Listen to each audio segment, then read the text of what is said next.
10 മണിക്ക് ശേഷം കോഴിക്കോട് ബീച്ചിൽ പോയുള്ള ആ ഒരു വൈബാണ് കേട്ടോ ഇവിടെ. കാൻകൂണിൽ വളരെ തിരക്കേറിയൊരു സ്ഥലമാണ് കേട്ടോ ഇത്. മെക്സിക്കോയിലെ കാൻകൂണിലെ നൈറ്റ് ലൈഫിലേക്കാണ് കേട്ടോ ഞാൻ നിങ്ങളെല്ലാവരും കൊണ്ടുപോകുന്നത്. പാട്ടുകാരും അടിപൊളി വൈബാ.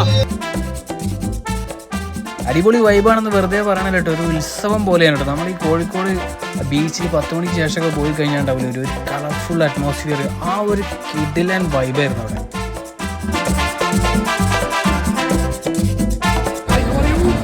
Fine, how are you? Fine, thank you. That's great.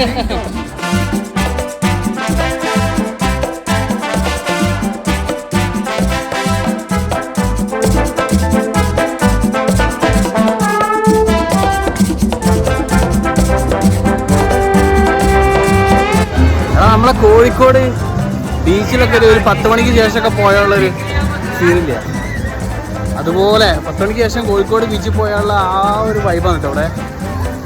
പാട്ടും പരിപാടികളും പെട്ടിക്കടകളും എല്ലാം ആയിട്ട് എന്താ പറയുക, ഫാമിലിയൊക്കെ ആയിട്ട് വൈകുന്നേരങ്ങളിൽ വർക്കൊക്കെ കഴിഞ്ഞിട്ട് എൻജോയ് ചെയ്യാൻ വരുന്ന ഒരുപാട് പേരവിടെ കാണാൻ കഴിയും. അടിപൊളി മനോഹരമായൊരു സായാഹ്നം.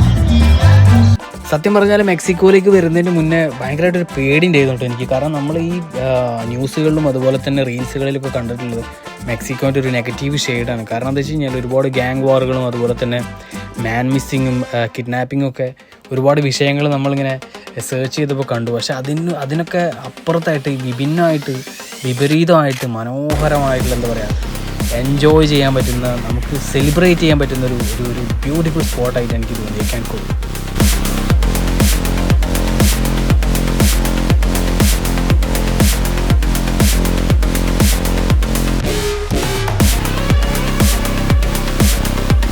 നിങ്ങൾ ഈ കാണുന്ന ചെറിയ ചെറിയ പെട്ടിക്കടകളിലായിട്ട് ഇവിടെ ഈ കച്ചവടത്തിന് വെച്ചിട്ടുള്ള സാധനങ്ങളെന്ന് പറയുന്നത് ടിപ്പിക്കലായിട്ടുള്ള മെക്സിക്കൻ സ്നാക്സുകളാണ് കേട്ടോ.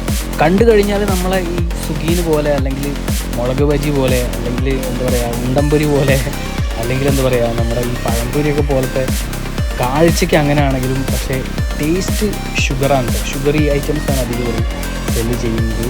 അത് ആളുകളൊക്കെ ഭയങ്കര ആർത്തിയോട് കൂടിയിട്ട് എന്താ പറയുക ഒരു ഭയങ്കര ടേസ്റ്റി ആയിട്ടുള്ള സാധനം കിട്ടിയ പോലെയാണ് ആളുകൾ വാങ്ങുന്നതിന്, അത് എൻജോയ് ചെയ്യുന്നത്.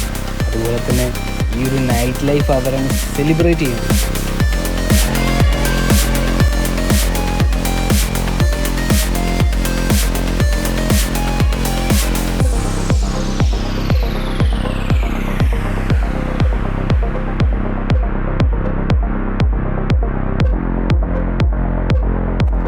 എനിക്ക് തോന്നുന്നത് ഒരു Mexican way of style decoration ആണെന്ന് തോന്നുന്നു കേട്ടോ. കാരണം എന്താ വെച്ച് കഴിഞ്ഞാൽ ഒരുവിധം റോഡ് സൈഡുകളിലും അതുപോലെ തന്നെ മെയിൻ സ്പോട്ടുകളിലൊക്കെ ഇതുപോലത്തെ ഡെക്കറേഷൻ ഞാൻ കണ്ടു. അതുപോലെ തന്നെ എനിക്ക് ഓർമ്മ വന്നത് നമ്മുടെ നാട്ടിൽ നബിദിനത്തിനൊക്കെ ഇതുപോലത്തെ ഡെക്കറേഷനൊക്കെ വെച്ച് അലങ്കരിച്ച് നല്ല കളർഫുൾ ആക്കാറുണ്ട്.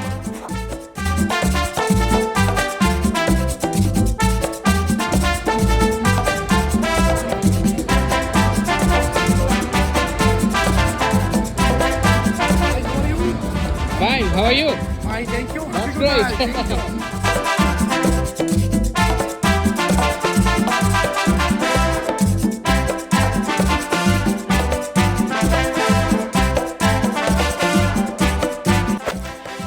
ഇതെനിക്ക് തോന്നുന്നു അവിടുത്തെ ഈ പബ്ലിക് പ്രോഗ്രാംസുകളും അതുപോലെ തന്നെ കമ്മ്യൂണിറ്റി ഈവൻസുകളൊക്കെ ഓർഗനൈസ് ചെയ്യുന്നൊരു എന്താ പറയുക ഒരു ഓപ്പൺ സ്പോട്ടായിട്ട് എനിക്ക് തോന്നുന്നു കേട്ടോ. അതുപോലെ തന്നെ പാർക്ക് പോലത്തെ കുട്ടികൾക്ക് കളിക്കാനുള്ള ഒരുപാട് ടോയ്സും അതുപോലെ തന്നെ സെറ്റപ്പുകളൊക്കെ ഇവിടെ ചെയ്തിട്ടുണ്ട്. ഇത് ഇവിടുത്തെ ഒരു മെയിൻ ഗായകനാണെന്ന് തോന്നുന്നുണ്ട് കേട്ടോ. കാരണം എന്താ വെച്ച് കഴിഞ്ഞാൽ നമ്മളിവിടെ 3-4 പ്രാവശ്യം വന്ന സമയത്തും ഇവരെ ഗാനമേള പരിപാടികളൊക്കെ അവിടെ ഉണ്ടായിരുന്നു. അപ്പോൾ ഞാനിങ്ങനെ നോക്കി നിൽക്കുന്ന കണ്ടപ്പോൾ മൂപ്പർക്ക് തോന്നി ഇവാൾ കുഴപ്പമില്ലാത്തൊരു ഡാൻസുകാരനാണ്. അപ്പോൾ ഈ ചെറിയ ചെറിയ സ്റ്റെപ്പുകളൊക്കെ കാണിച്ചിങ്ങനെ നമ്മളങ്ങനെ എന്താ പറയുക ട്രാക്കിൽ കൊണ്ടുവരാൻ നോക്കി. പക്ഷേ അവസാനം നമ്മൾ ചെറിയ ചെറിയ സ്റ്റെപ്പുകളൊക്കെ വെച്ച് തുടങ്ങിയപ്പോൾ പിന്നെ ആളൊക്കെ കൂടി പിന്നെ ഒരു ഭയങ്കര ഡാൻസായി മാറി.